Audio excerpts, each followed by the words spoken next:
And he would touch it. I sleep facing out of the bed, and he would come up to me very similar to this and tell me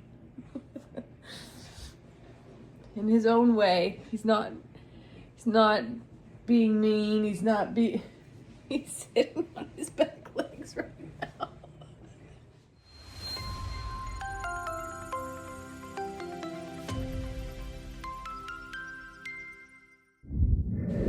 Casper. Oh, are you so tired? You had such a long day already. Casper had a bath this morning, or a shower, whatever you want to call it. And then we went for a nice long walk. Oh, my baby. Casper's leaving this morning. And I'm sad about it because we have never acquired a dog that was so personal and so wanting to please. Casper came to us because he wasn't working out in Plum Grove with Ellie and Megan. He kept running off, and he also had some problems with some birds. He's not a fan of birds in his space. And Casper turned out to be the most amazing companion that I didn't know.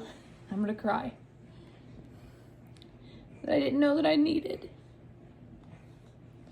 through everything else that's been going on. And then his little antics and his little get to know hims were a pleasant distraction from all of the sadness that was going on around here.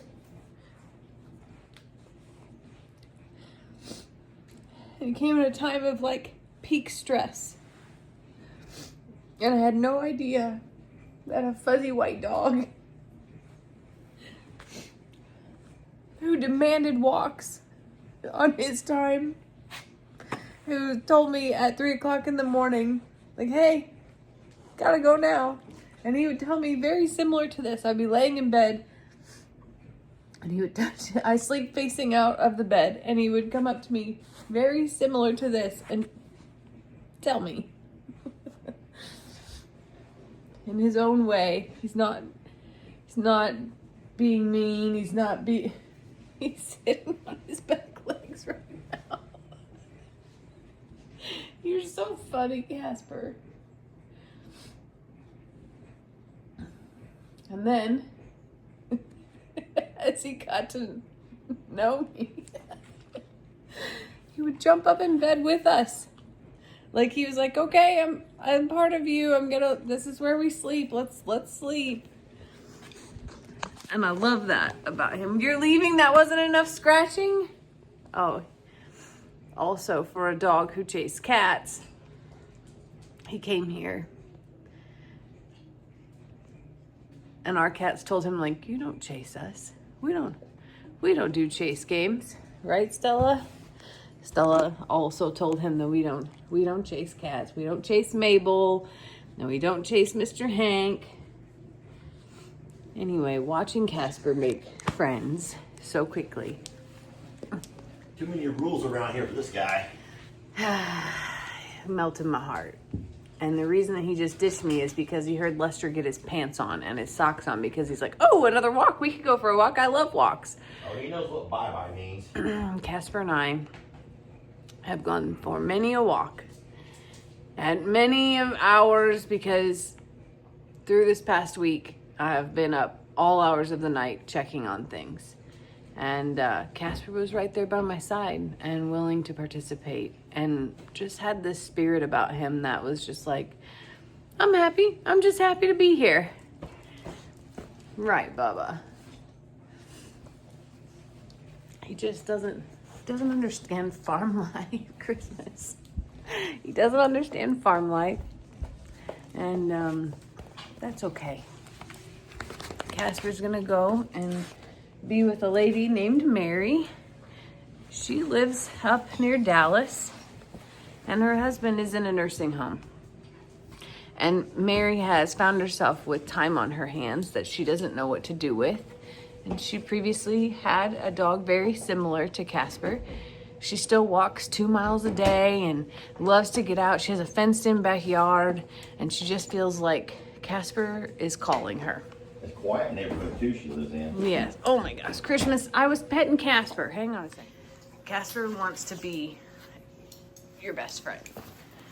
He's okay with other dogs and he's okay with other cats, but he really is a people's dog and loves the ability to go with and to participate in. Not even yet. He's a good garden dog. He's just been wonderful. I saw him making friends with Roman yesterday, and it melted my heart because it reminded me of a moment with Sadie. You're dirty, baby. You can't come on camera and be dirty. I'm having coffee. He's telling Lester he's ready to go. I'm having coffee. He's like, let's go meet this lady named Mary. I'm ready to meet Mary. I want to go for a walk with Mary. I want to walk with Mary. I want to see Mary's neighborhood and we'll take a walk around there. See if I can escape. Yeah, I want to see how many times that I can pee on everything I walk by. Because let's be honest, he's a boy dog, and that's what boy dogs do. I don't know why. I thought they lost that habit after they got castrated or neutered. Oh, no. They still have that. No, never. Yeah, and you're right about those 3 o'clock walks. His routine says 3 a.m. I gotta go. Yeah, I hope Miss Mary loves 3 a.m. That's what I hope. Let's not tell her that until he's already gone. Oh, that's sad. He has a 3 a.m. wake up, but he goes right back to sleep in your bed. It's fine. Yep. But he really has blessed us with and everyone loves him. They all get along so well with him. It's like they've accepted him. And they don't accept everybody. They do not. They do not. He was welcomed, and I think it's also special. He doesn't jump on the couch. Doesn't chase our cats around. He will jump in the bed with Daddy, but only when I'm in the bed. His bad habit is running, and it's like he needs the guardrail of the leash because he feels safe with it. And I think that once we understood that, we understood Casper. Yeah. Now, his DNA test is still out and about. So when we get that back in, we'll send it to Miss Mary.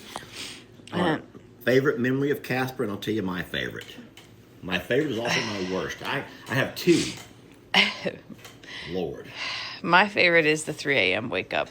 The literal nose to nose where I didn't know what was happening to me. I couldn't figure it, like, you're in a sleep, in a stupor, and like, you just can't figure it out. And then I'm like, what are you trying to tell me? And then I pet him. I give him a little pet, like, okay, buddy, you're so good. And he's like, no, I have to go. Like, that's when he, gives me the further nudge. Yeah. That for me is a special thing. What's yours? I brought him over on a Wednesday. He stayed out at the JL Ranch with me. I stayed overnight. He did wonderful all of that afternoon. Thursday, woke up together. He's out and about with me for most of the day. I come over here for a little bit. He comes with me in the truck. He does wonderful. We go back at the J&L. He's fine. He's hanging around the RV. He's doing great. Friday morning, we wake up there again on that Friday morning. I think everything's going to be wonderful. He's running around doing his thing. And at some point, I couldn't find him. Couldn't find Casper. And I'm like, where did he go? Not too long later, I get a phone call from my son. And you remember this story. And L.E. calls me from, because he got a call from the former owners who got a call from the vet saying that Casper has been located at Whataburger about 5 miles down the road. And I'm thinking, L.E., he was right here just a few minutes ago. And so I have to drive to Whataburger where Casper had gone down to the road. Some sweet lady and her kids picked him up, was worried about him, saw he had a collar and a leash and everything else, and drove him to the Whataburger to find out more about him. They got his information from the tag, made a couple of phone calls, and luckily the vet was still open to be able to have that information available of who he was, and made all the right phone calls. That was a That was a story. Aw. Casper. I really am. I'm going to miss him. I miss his, like, always happy face. Because he is. He's always happy.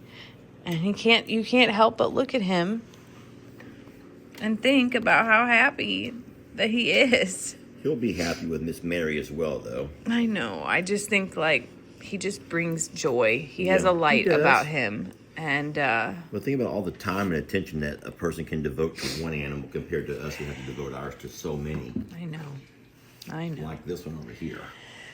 Excuse Bless me. you.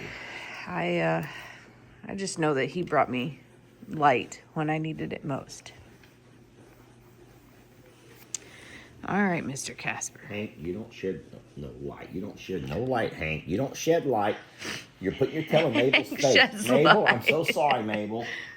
Casper. Mama loves you. I love you so much. You be a good boy, okay? You be a good boy. Maybe ease up on the 3 a.m. a little bit. Maybe try to work that out a little bit earlier or later. 3 a.m.'s a little rough for humans, okay? We love you. We love you so much.